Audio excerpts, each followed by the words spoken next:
লিঙ্গরাজ মন্দির ভুবনেশ্বরের ১১০০ বছরের পুরনো শিব মন্দির।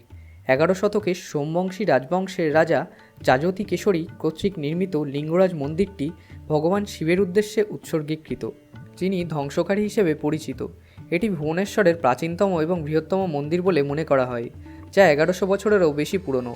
মন্দিরের কাঠামোটি সবচেয়ে অন্ধকার রঙের পাথর দিয়ে তৈরি।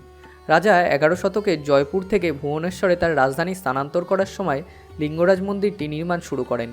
এটা বিশ্বাস করা হয় যে লিঙ্গরাজ মন্দিরের কিছু অংশ মূলত ষষ্ঠ শতাব্দীতে নির্মিত হয়েছিল, কিন্তু কেবল একাদশ শতাব্দীতে এটি সম্পূর্ণরূপে সংস্কার এবং নির্মাণ হয়েছিল। হিন্দু ধর্মে একটি শ্রদ্ধেয় ধর্মগ্রন্থ ব্রহ্মপুরাণেও মন্দিরটি উল্লেখ রয়েছে।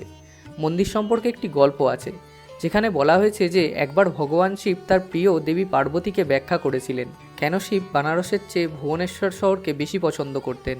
তবে শিবের কাহিনী শুনে পার্বতী আসল সত্যের প্রমাণ খুঁজতে যাত্রা শুরু করেন। তাই তিনি গবাদি পশুর রূপ ধারণ করে শহর আবিষ্কার করতে বেরিয়ে পড়েন। তিনি যখন যাত্রা করেছিলেন তখন তাকে বিয়ে করতে ইচ্ছুক দুটি রাক্ষস এসে তার কাছে পৌঁছায়। তার ক্রমাগত অস্বীকৃতির পরেও তারা তাকে অনুসরণ করতে থাকে, তাই তিনি অদৃশ্য হয়ে যান এবং নিজেকে সুরক্ষিত রাখার জন্য নিজেকে মুক্ত করে দেন। এরপর মহাকাশে অন্তকাল পৌঁছে দেওয়ার জন্য ভগবান শিব বিন্দুসারা হ্রদ তৈরি করেন। লিঙ্গরাজ মন্দিরটি কলিঙ্গ স্থাপত্য শৈলীতে নির্মিত। লিঙ্গরাজ মন্দিরটি 2,50,000 বর্গফুটে বিস্তৃত একটি প্রশস্ত উঠোনে অবস্থিত। মন্দিরের উচ্চতা প্রায় 180 ফুট। মন্দিরটি পূর্বমুখী এবং বেলেপাথর এবং ল্যাটেরাইট দিয়ে তৈরি। প্রধান প্রবেশদ্বারটি পূর্বে অবস্থিত, যখন ছোট ছোট দরজাগুলি মন্দিরের উত্তর এবং দক্ষিণে রয়েছে। লিঙ্গরাজ মন্দিরের 4টি স্বতন্ত্র অংশ রয়েছে: ভোগমণ্ডপ, নাটমন্দির, বিমান এবং জগমোহন। প্রতিটি অংশ উচ্চতা অনুসারে নিম্নোক্ত ক্রমে সাজানো। প্রবেশদ্বার বারান্দার দরজাটি চন্দন কাঠ দিয়ে তৈরি। সিংহদ্বার দিয়ে মন্দিরের প্রাঙ্গণে প্রবেশ করা যায়, যেখানে সিংহরা উভয় দিকে হাতিদের পায়ের নিচে পিষে সারিবদ্ধভাবে দাঁড়িয়ে আছে। হলের বাইরের দেয়ালে পুরুষ এবং পশুর অলঙ্করণমূলক ভাস্কর্য রয়েছে। টাওয়ারের দেয়ালগুলিতে বিভিন্ন ভঙ্গিতে নারী মূর্তি খোদাই করা আছে। মন্দিরের একটি বিশাল উঠোন রয়েছে, যার চারপাশে শত শত ছোট মন্দির রয়েছে। মন্দিরটি 4টি ভাগে বিভক্ত: গর্ভগৃহ, যজ্ঞ শালা, ভোগমণ্ডপ এবং নাট্যশালা। গর্ভগৃহের ভেতরে ভগবান শিবের লিঙ্গমটি স্বয়ম্ভু নামে পরিচিত এবং এটি ভগবান শিব এবং ভগবান বিষ্ণু উভয় রূপেরই পূজা করা হয়। প্রথম প্রবেশপথে দরজার উভয় পাশে ভগবান শিবের ত্রিশূল এবং ভগবান বিষ্ণুর চক্র দেখা যায়। এখানে দুটি সম্প্রদায়েরও মিল দেখা যায়, যেখানে দেবতা হরিহর হিসেবে পুজো করা হয়।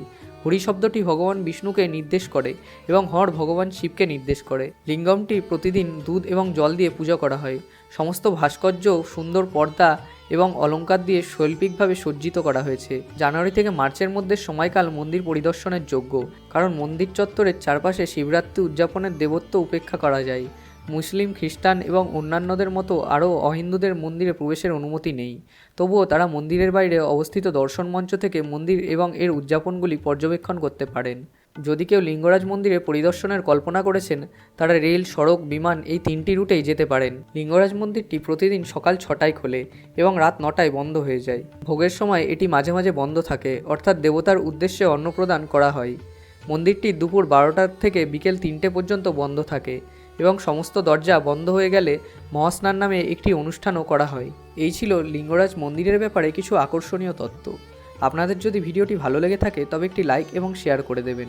আর এইরকমই আরও নতুন নতুন অবাক করানো ভিডিও দেখার জন্য আমাদের চ্যানেল বঙ্গ এপিক্সটিকে সাবস্ক্রাইব করে বেল আইকনটি প্রেস করে দেবেন।